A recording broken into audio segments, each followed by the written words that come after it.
Hello, listeners. Welcome to another episode of Listen, Learn, and Love, hosted by Richard Osler. My guests on today's podcast are a mom and her son, Annalee Kelly, and her son, Aiden Kelly, joining me from their home near Idaho Falls via Zoom. Welcome to the podcast. Thank you. Glad to be here.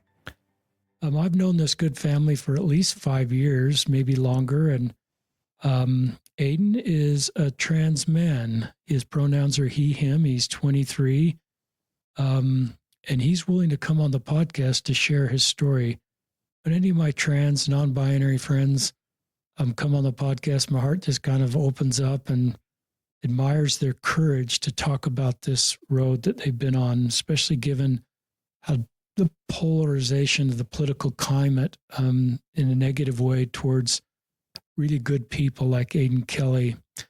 And so I'm really honored that he'd come on the podcast, and his mom, an active Latter-day Saint, mom of 4, grandma of 1, and also a founder of Open Arms, a support group in Idaho Falls that we may end up talking more about in the podcast. But our prayer is just this will help you if you're trans or non-binary as you listen to Aiden's story, that as he bravely shares his story will help you in your journey. And if you're an ally trying to better support these good people, wonderful members of society, that hearing Aiden's story will help you. And with that, just so brave of you to both be on the podcast, and I'll turn it over. I think Aiden's going first, so we're turning it over to you, Aiden. Appreciate it. Thank you, Richard. When I was about 14, I started to realize that I was different from my peers. I had feelings for girls that I was learning were different from how the rest of my female friends felt. I was feeling how it seemed the boys felt. I knew from my church lessons and experiences, as well as from the general heteronormative culture I grew up in, that these feelings were wrong and bad. I kept this in until I couldn't anymore. The truth had to come out. I had been writing all my feelings in my journal, not necessarily planning to release its contents, but I couldn't keep living with the pain of hiding and having everybody else push their ideas of who I should be on me. I was about 13 or 14. This was the scariest thing in the world to me, as it is with many queer people. And so the best solution for me was to show my mom my journal. The thought of my dad and his reaction was almost too scary to bear, so I went to my mom first, who went and needed him anyway. I showed her the bracketed words in my journal and silently cried as she read those life-changing words. The pain, fear, and shame I felt at that time, and for many years after, and still sometimes feel to this day, were necessary for my journey to living my truth. I will never forget what I felt and what I went through. Being transgender was even worse, but almost strangely, it wasn't as terrible coming out as such a couple years later. I had felt so much better and lighter after coming out, even alongside the pain that came with it. But I never felt quite right even after that. It wasn't until I came upon a public transgender figure that I finally felt a click. It was no thinking, searching, or wonder. I knew immediately that that was who I was. I was a boy. Nothing had ever felt so miraculous as that truth. I cried for so long that day and night for 2 reasons: the discovering of truth and the similar pain and fear, shame about another coming out. I don't remember exactly how much time later, but not long after that fateful social media doom scroll, I stayed homesick from school, contemplating my situation and fearing what I knew I had to do yet again. This time I felt a great deal of curiosity. This truth was the biggest thing so far in my life. It took a deal less time to decide on coming out. This time I called my mom into my room and sobbed as I told her. Now this is where my memory gets a little fuzzy. What I remember next is the worst pain I've ever felt. I remember extreme anguish. I remember the tantrums, the constant anger, the fatigue, the screaming, the clawing at my body, the hitting it. I remember scratching my face, pulling out my hair, banging my head, and hitting my chest. I remember tearing apart my bedroom and ripping apart my books. I remember the suicide ideation and constantly wait for death. I am all too familiar with death. I remember the pain sometimes, but not always. It's a lot to hold in one's head and heart. This period of my life felt like the longest. It felt like eons. I had to drop out of school for a trimester in attempts to get well. I lost many friends in that time. Some lost because of the lack of proximity and a general difference in our lives, others because of what I was. When I came back to school, I found many old friends who wouldn't look me in the eye anymore.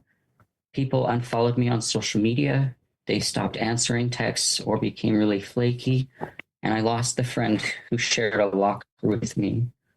Some friends stayed, but that is another spot where my memory gets hazy. I took a creative writing class with the teacher who also taught drama.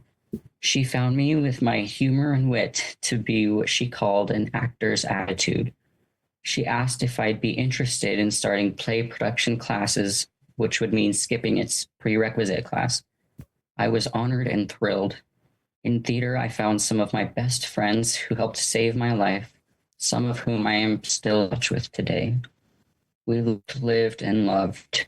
We created worlds with humor, with our characters we brought to life, and with our love for each other. I remember specifically a time where I had a large argument with my parents about my identity, and I decided to leave the house. I packed a bag and calling some of my drama friends. One of them let me stay the night on that night. I honestly don't remember when exactly I started testosterone, but I know that it didn't come soon enough. The greatest pains could have been avoided. I was alive though. It came just in time. I started it around, I think, late 16 or early 17. To my memory, my parents' decision to let me came because, came because of the single most powerful thing anyone in the church ever said for me. Our bishop at that time told my parents that he'd rather have a transgender son than a dead daughter. What powerful, life-changing words. They make me tear up to this day. I was able to start testosterone and watch and feel its changes to my body through the last year and maybe year and a half of high school. I wanted desperately to have top surgery as well. Having a flat chest was my biggest dream. The testosterone was amazing, even with all the acne and voice cracks. But the longer I went without feeling like my body was completely aligned, the heavier the toll. I started to experience some of the same symptoms as before starting testosterone. When the option to get top surgery finally came, I was beyond excited. Unfortunately, it was considered an elective cosmetic surgery and insurance would never cover any of it. My parents were kind enough to split the $8,000 cost with me. So I saved and saved and saved as much money as I could until several days before the payment deadline. But my parents had some emergency where they needed to use most of their half. My mom posted about our predicament on Facebook, and so many people donated money. We were able to raise more than half of the money needed in a matter of days. I cried as soon as I saw the love pouring in. I am still immensely moved by what those kind people did. I had my surgery successfully, and I have never felt better in my body. I need these things to live at all, especially a happy, healthy life. I needed love, understanding, and support from family and friends, and I needed to transition to align my mind and body. I eventually moved to Salt Lake and then up to Ogden. For about a year living there, I decided I wanted to move to Arizona. I had some cousins down there and some friends that I had met doing work, speaking to senators in Washington, D.C. About Arizona, I love the heat, the busyness and the business, the things to do, the places to see and people to meet. I have loved Arizona deeply. I am currently living back at home in Idaho while I figure out some health problems, but as soon as I get better, my goal is back to Mesa and take acting classes. I am so grateful that I am alive today to see and feel and touch and smell everything the world has to offer. I'm so grateful for Aiden. It's ironic. This is already very touching to me to hear him these years later, after remembering all the dark years that were so difficult for us, and to hear him be able to articulate that and to see how far he's come and to see how far I've come. I wanted to share some, it might resonate with some listeners as well. I am addicted to geometry. I love my buses. I love 90-degree angles. Things were black and white. I think I was on this checklist path, to be a perfectionist in everything that I did. And I found value in many external things. And I went on a mission, and I was a senior trainer most of the time and opened new areas and trained and all these things, and worked myself to come home and marry in the temple and being young women's president twice. And I was having kids and all the things that I thought were on my covenant path. And I've been so grateful for all of those experiences.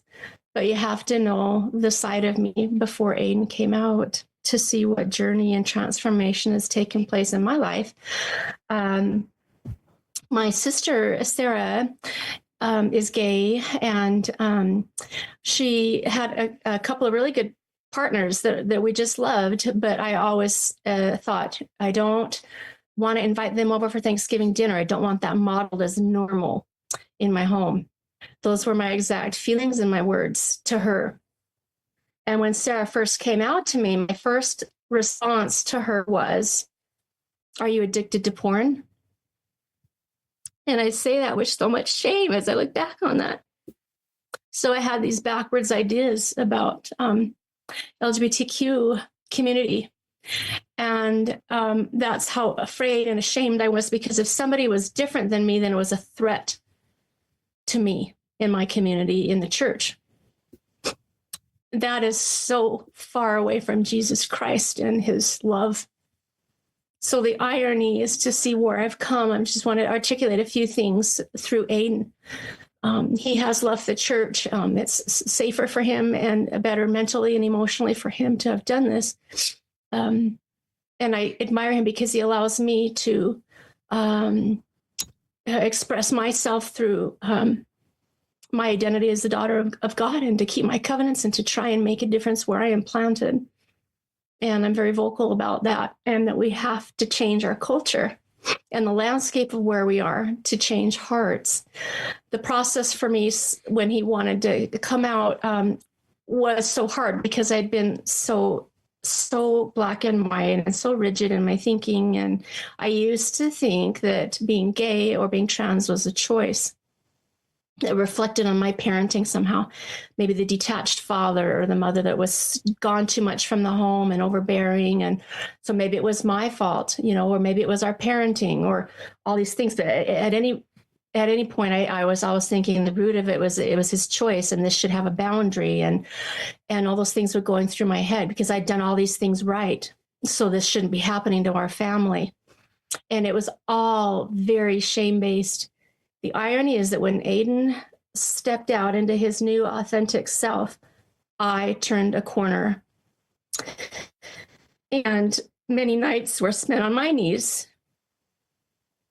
because I saw the hatred he had for his body. And he'd be curled up in a ball, just clawing at his chest and pulling his hair out. And he had to have some way of venting all this that was happening in his gender dysphoria. And finally exasperated, I called the bishop one night. I said, I don't know what to do.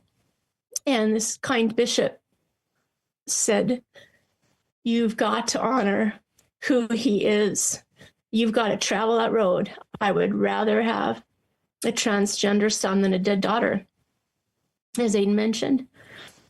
And that turned everything around for me, because I put his life ahead of my ideas for him and dreams and hopes, and all those things. It was actually his life and him staying inside his body that became such a light, a revelatory light to me. This is what God's path for him is. God wants him to stay in his body, and he has a journey for him. And it's been so powerful that's what it took to turn me into a better human being and a better Christian.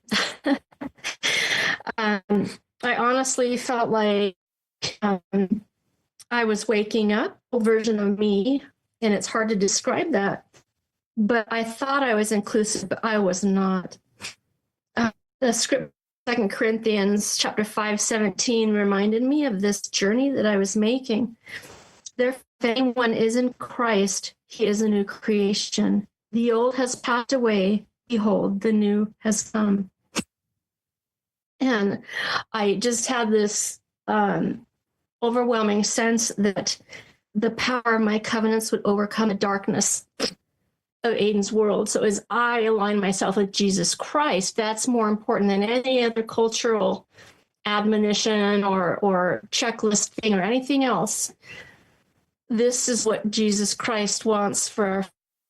So critical. His role in our family has been so important, and I can't stress that enough. And so those were some of the things, and so we finally said he needs to transition. He's got to do this. And at this time, I found my dear friend Amy Taylor, and she had a son, Jackson, and she at about the same time he was coming out. And I remember telling her, I said, well, then Emma then came to me a Monday and Saturday. I was doing the dishes. Joseph was folding laundry upstairs. And I remember in my mind forever that she said, Mom, with her trembling little petite hands, I need you to read this portion of my journal. And I read that right back. He sat down and I read it in time for this. I did not see this coming. However, I look back on his childhood. At that moment, I started putting pieces together. He didn't like the Barbies, and he didn't like playing dolls. He always wanted to be a detective or a male model, a role model of some sort in the pretend fantasy play. He suit or a tie and Marvel heroes, and so he loved anything male. And so some of those things started to come back to me. And also, interestingly, as a baby, from the moment this baby entered our family, screaming and crying all the time, and even to toddlerhood, these rages that I could not even know what to do with. I just thought, he's colicky, and but nothing could soothe him, and it was that way for years. I started to just throw medicines at it, thinking he's just depressed, or is he bipolar? We got all this counseling and help. And finally, the answer was he needed to transition and become Aiden. And so in my conversation with Amy that day, I said, I remember the backyard moment when the light turned on, and I said, we're going to handle this. I can fix this. But I need Dad. Can we go talk to Dad? And like from Aiden's point of view, he said, I want to tell Dad, and I'm worried about his reaction. And I said, I need you to trust me that I trust Dad. Dad's handled some pretty hard things as well in his life, and he's done it beautifully. So we went up here to the bed, closed the door, and then read that. And I remember Aiden had curled in a ball, and we were just, he was crying while Joseph was reading this. It was the bravest moment to see Aiden in that light. And very vulnerable for him, because he couldn't keep it any longer. Did not want to live anymore like this. And unfortunately, we have a culture where that people think that's a choice. But why would anybody choose this pain? Why? That is not. He was somehow born with gender dysphoria. Sweep it outside, and it didn't feel right. When misunderstood, it was a threat.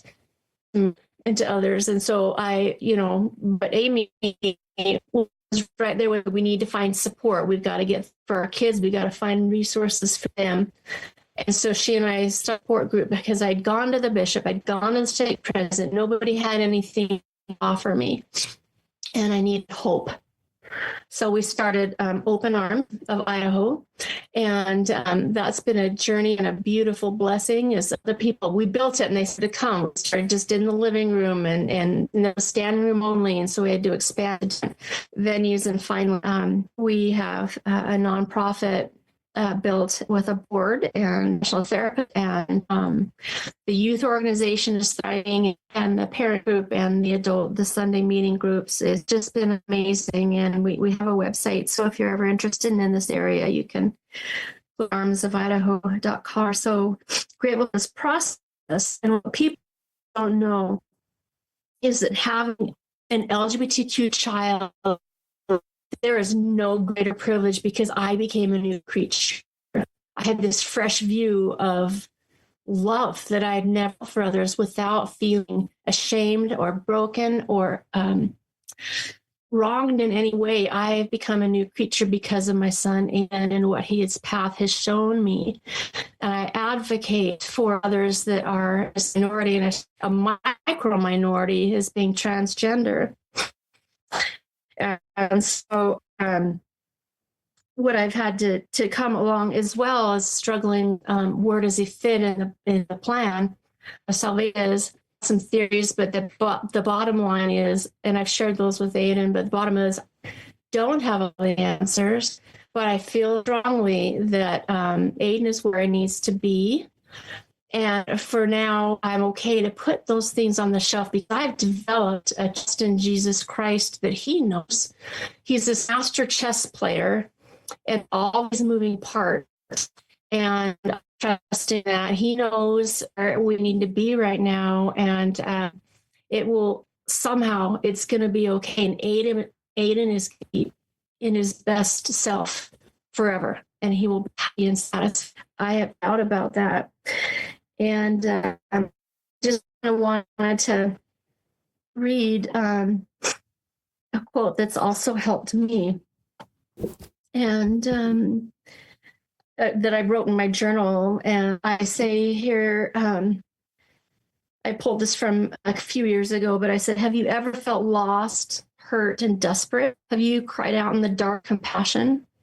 Have you yearned for pattern and injured along the road of life, find up your wounds and carry you to healing? I have. And I've been amazed at the compassion Jesus offers me. My stupidity has cost him dearly. And yet he comes to my broken soul, offering his tears and blood to heal my mind and heart. I am so grateful that just some disthrown, unaware of our, and untouched by our struggles, he weeps with us, and he watches over us. I am so in awe of that Aiden does with his life, and brave he is, and how well-rounded and talented and just funny and kind, and all the things he's able to do. And he's not had those ever since he transitioned. He's not that I experienced the violence toward himself and the self-harm and that's gone. I'm not saying he doesn't have dark days, because he does. He is so much more in his element and thriving as a trans man, and he knows what he wants, and he keeps his family close, and all those things. I just have learned that I surrender my questions. I did struggle deeply with the new trans policies that came out, and to the point where I need to go talk to my bishop and say, this really worries me, and how I really disagree with this, and all my trans brothers and sisters. So I had a good, the bishop and I both cried, and he didn't have any other. But again, it takes time to move and to make any changes. For now, just into me. and making our story, and maybe somehow can have more compassion than they would have known otherwise. It's one thing to read something or to see on the news or to hear someone's best is when you hear personal journey and transformation. And I just know Aiden is a masterpiece, and my husband, I need to not negate his role, because one thing we've been with is Joseph. And I have somehow, that's a silver lining. We've always been on the same page with Aiden, even when it came time to transition and tell our families and introduce the new situation and the new dynamic in our family. And we've had such great support and love from our family, the grandparents, the older generation, and Aiden's great grandpa, just accepted him lovingly and talked about his tattoos. And his grandpa's been a bishop and a state president, served in the Navy in World War II, and eventually area representative to the 12. And there he was, just telling Aiden, that's a cool tattoo, and just accepting him and loving him. So Joseph doesn't get enough calls, but he really is supportive of Aiden as well as his son. And we are so thankful for that. And there was a time also in the ward. I'm so grateful for my ward through this as well. They've been phenomenal. We have the best leadership, and we have the best friends here. One is that when Aiden, one night, I didn't know what to do. I was exhausted. I'd been watching him all day, claw at his chest, and hurt himself, and got a call. I need to take him in. I need to go to the emergency room, or I need to. Anyway, I was his women's leader, and I said, I don't know what to do, but we need some support right now until I can get medical help. And she had called all of the advisors and her counselors, and they came right over. There's Aiden in a fetal position on my living room floor, and the young women's presidency formed us on just said not a word. They just shared that moment and mourned with him. I don't know how they feel or trans people or anything. It didn't matter in that moment. He had been to church for a while. They did not care. They just surrounded him in that circle. And I don't know if Aiden even remembers that, because it was such a dark time. But we've had that, and we've had just phenomenal leaders. I had another neighbor who came to me one time and said, I don't agree with your parenting and how you've handled with your son, but I respect you. And I love that we dialogue. And I said, thank you. That's okay for people to judge and make their own assessments, because look where I came from. I just appreciate that we can speak peaceably about it. That's just wonderful.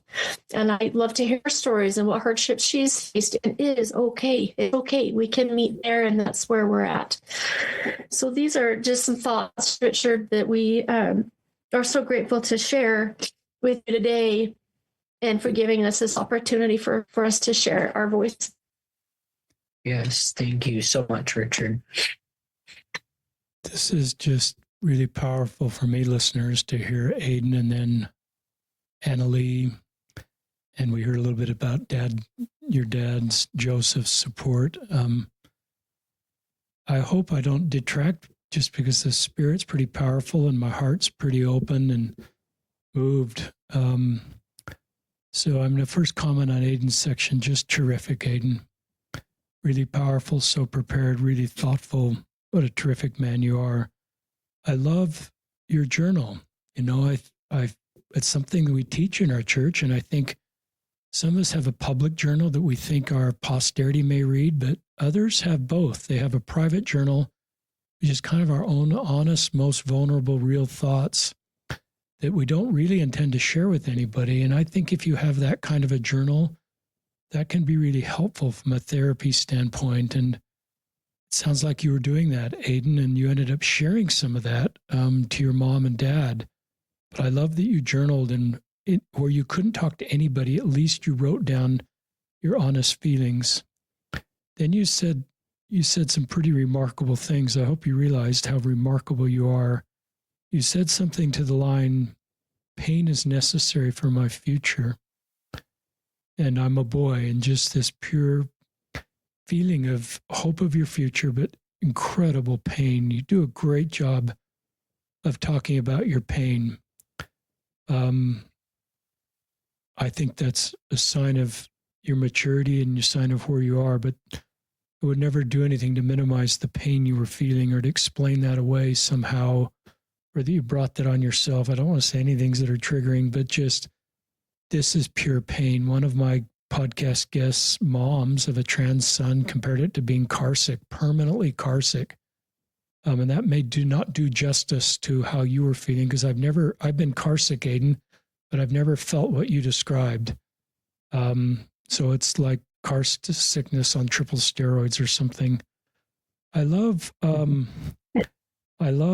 you did find some, and I'm sorry people pulled away from you. And I love that you found your people and the production classes and the theater, and your creative talents were able to be nurtured and valued and strengthened.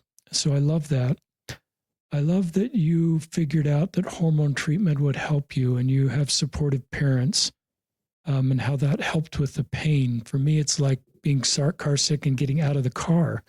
It's the only way I can make a similar analogy as a cis person. And then this beautiful story with top surgery. And everybody coming to the conclusion that this would be helpful for you. And it's about long-term gender dysphoria, listeners. Just like if I needed knee surgery and had knee pain, we know the process to heal a knee. And we know the process for people that have long-term gender dysphoria. There's medical, there's social, there's legal transition. All of those are against church teachings right now. But they are the path that people with long-term gender dysphoria feel works for them. Everybody's going to do that a little differently. But I love that you felt for a long time that top surgery would help you. And then you have no insurance, and you save up, and your parents save up, and then something happens. And then in this beautiful moment of community support, your parents post this need on Facebook, and people respond. And you have the top surgery, and it helps you. And you talk about acting classes in Mesa and wanting to go back. And then Aiden, you, in this beautiful voice of yours, you just talk about, I'm glad I'm alive today. And in that, you talk about all your hope for the future. And now I'm going to ask you a couple questions, Aiden, then I'm going to talk to your mom. Did you think take us back to your darkest moments. Did you ever think where you are today would be possible? And what would you say to yourself in your darkest moments? And this is you talking to others in really dark moments. There were times when I never saw a future for myself. I thought that the pain would never go away. I thought happiness was temporary, and that maybe I was just born to die. Maybe I just was not meant to be here anymore. Even throughout the same periods, in particular when I was with my friends who loved and helped and supported me, and just without any second thought, and we just loved each other and everything we did together. Those were some of the brightest moments for me, and it was those moments, and even remembering moments, that I could envision a future for myself, and I could just imagine what it might feel like to enjoy living and to just simply exist and to love, just smelling the flowers and trees and just being with my family. And so there were times when I never saw it, and there were times when I did, and I could get glimpses of that. I could never imagine what it actually feels like to this day. What do you say to those that are suffering? Oh, sorry, I kind of forgot part of your question. You know, everybody says this. Everybody, like, I hear so many people say, um, it gets better, just keep holding on.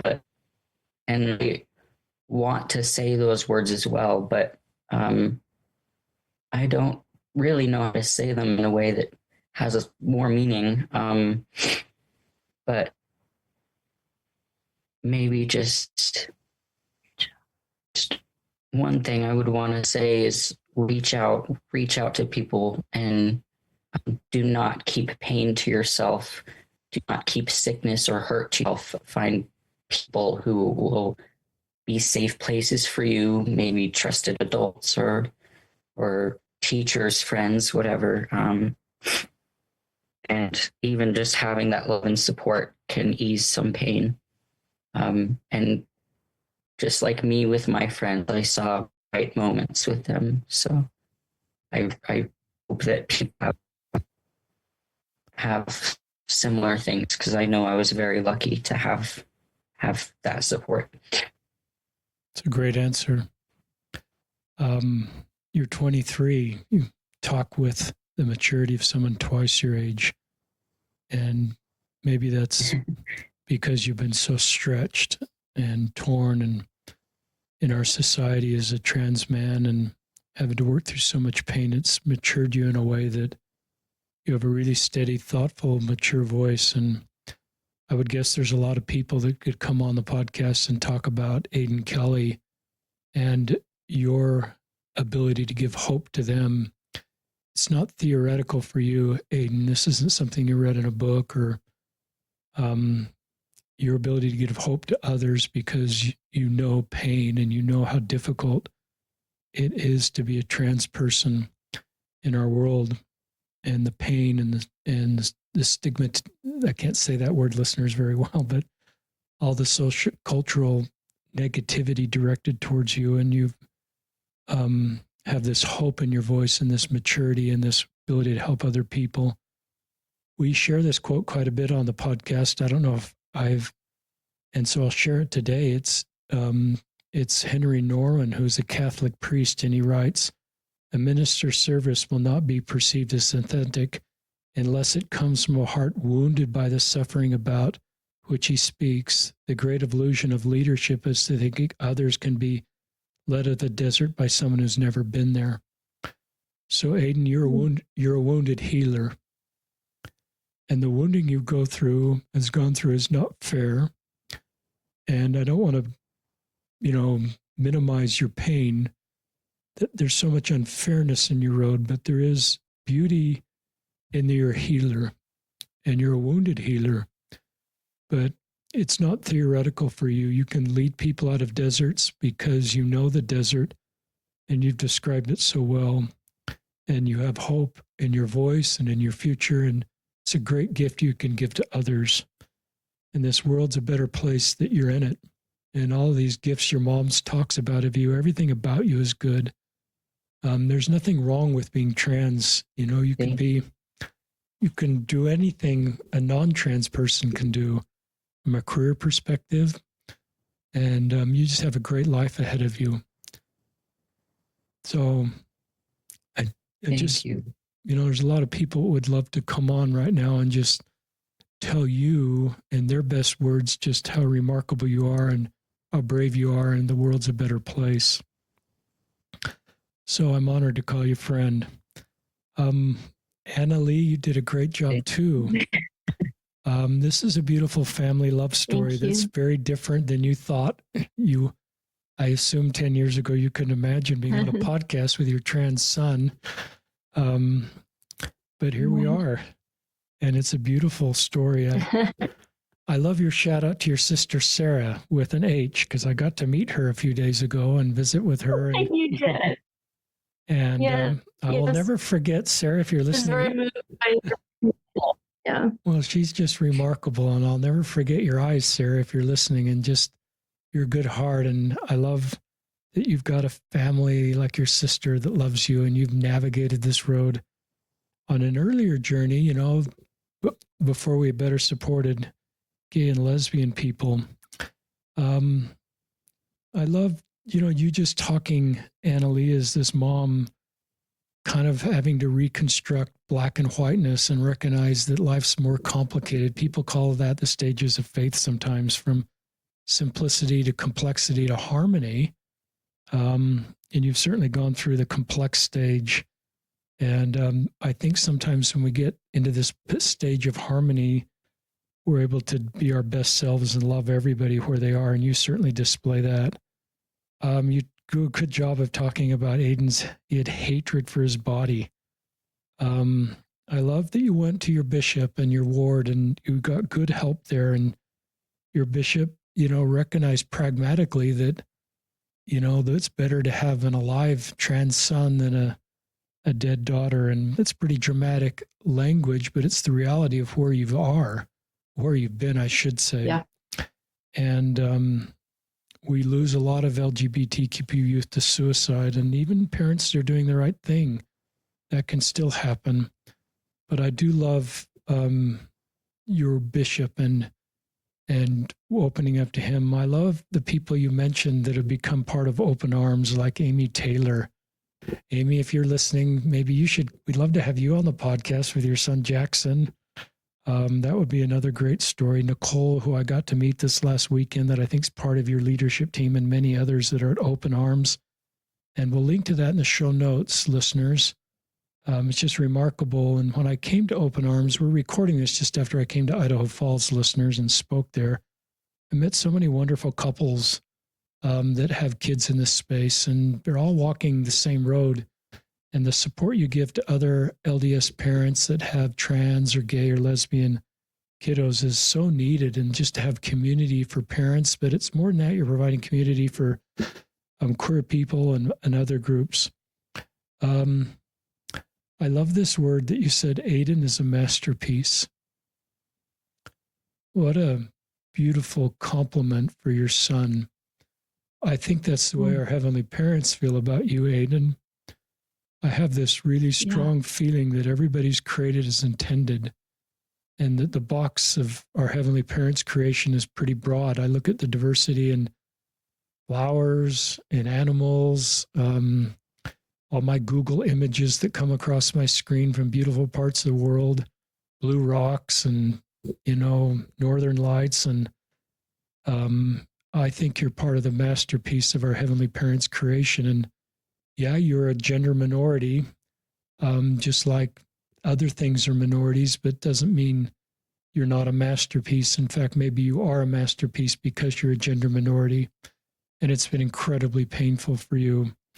But your ability to make this world a better place and to help others is certainly part of, I think, the masterpiece word that your mom uses to describe you. Listeners, I've always felt that no one should look in the mirror and feel shame for who they are. Gay, lesbian, straight, trans, cis. I just think everybody needs to feel they're created as intended. I don't think that changes church doctrine or policy, just puts everybody on the same moral footing. And it's really hard right now for people to feel that way because of the comments sometimes at church, the comments in our political arena, for people to feel good about themselves. So often it's parents that lead on this, or an LGBTQ person asking God how they feel about them. I love your dad, your husband, Joseph's support.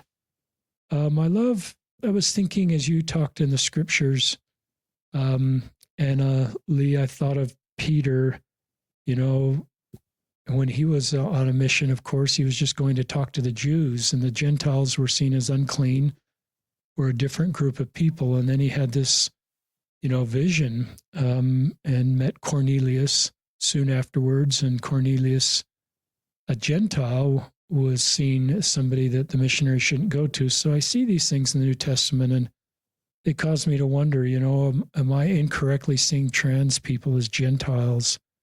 Why God sees them not. He just sees us as the same human family. So I have hope for the future, but I mourn where we are. The trans policy in 2024, listeners, if you're not familiar with that, it's really painful for trans people and their families, and lots of really good trans people step away from the church. And I love that you were just honest that, Aiden with no shame, just doesn't participate in the church. And I just recognize that it's really hard to participate in the church. And the policy is, for those of you who aren't aware, it doesn't dismiss being trans. You just can't transition away from your biological sex at birth. So any medical, which you've done, social, which you've done, legal, which you may have done, would put you sideways with church teachings, and you couldn't teach the youth. You couldn't go to the bathroom of how you identify, and it just makes my trans friends feel like second-class citizens and unsafe around youth. And those are really painful things for someone with a wonderful heart that cares and supports others to be felt like that's the box they're put in at church. So I'm not trying to be critical of the church leaders, but I'm just trying to be honest with the reality of that, the trans policy statements. And lots of good people have separated themselves from the church, and I grieve because I think we're worse off without them. And sometimes it's our own self-inflicted wounds that cause people to leave versus some of the narrative we create around people that leave, that they're not faithful or they were never really convicted or converted. And I just try to bridge the gap between those that stay and those that leave, and try to see us all as the same human family, and just leave any judgment at the seat of our Savior. I feel we're called to be gatherers and not sifters. So I love, that's just the way I process that, listeners. And I love Elder Rasband's quote. There's kind of mixed messages at times for our trans members, where there's a really difficult trans policy in the handbook. And then at the same time on the church's website, there's Elder Rasband saying, quote, taught that those who experience transgender feelings need to be encircled in the arms of their Savior, know they are loved. So often the Lord looks on us, he expects us to be his welcoming, loving arms, end quote. So there are wonderful things that our leaders have said, this specifically to trans people. And so I hope we can follow Elder Rasband's counsel. And part of that, I think, is honoring and mourning the pain our trans people feel and not dismiss that, which sounds like people in your circle. So those are some of my thoughts, listeners, on a really tender topic. But I love you, Aiden. I'm proud of you. The world's a better place for you. You're 23. If you came on the podcast at 43 or at 33, I don't know how long I'll be doing podcasts, since I'm your grandfather's age, in my mid-60s, roughly. But I just think if your older self could talk to you now, Aiden, your 33-year-old self or your 43-year-old self, I think he would just be so grateful for the hard work you've done over the last 10 years to get you where you are now in this sustainable way going forward in our world. And then I think you'd be surprised at all the good you're able to do and the beautiful talents you have that now can be fully, your career, and whatever that is, acting in the theater world, and your ability to help others and give others hope. I just think you have this great life ahead of you, but it's possible because of the hard work. I love your advice to others that are suicidal and feel the pain, is to reach out and open up to others about your pain. I think it's a sign of great maturity to do that, and you've done that. And sometimes you knew, in fact, back to your very part of your podcast, you knew that opening up about your pain to your parents would be necessary for your future, even though it would cause them pain. And there's a part of you that probably didn't want them. You knew that reading your journal would cause them pain, but you had the vision of your future that worse pain would come if they lost you, and the world would be worse off. And so it's a great sign of your spirit and your courage to sort of face the pain head on and do everything you knew how to do to get through it. So I've talked too much, listeners. I hope you don't remember too much of what I said, but you remember what Aiden and Annalee said. But I'll turn it back to Aiden or Annalee if you've got more things to share. Yeah, I do actually have a few more thoughts. Good. I did also some other things that I was thinking about, that advice I'd give to help others in pain. One is medications. I think finding the right like mental health medications can be really difficult and can take a long time. But I think if you find the right one or the right cocktail, as I have, it doesn't fix your problems, but it brings you to, maybe stabilizes you a little bit, or brings you up to just a good level, or maybe brings you up 10 or 20 or 30%, and just enough that you can find other things, like also like therapy, for example, that help you deal with things. And I think that can be very helpful. I see a lot of people, and especially in movies and TV, that undermine medications and therapy, or just portray therapists really poorly. But my other thing is that finding a good therapist that you connect with, because I went through a few therapists, and one was even, what do you call the church one? The social services, family services. Yeah, the church family services. I even had a therapist there, and just didn't help me. But I eventually found an amazing therapist who we connect so well on such a good level, and I've learned a lot of good skills and coping mechanisms and things from her. And so I really think medications and therapy are very, very important. Those two. And then another thing, just kind of as a side note, I have a friend, Landon Phillips, who was on your podcast before.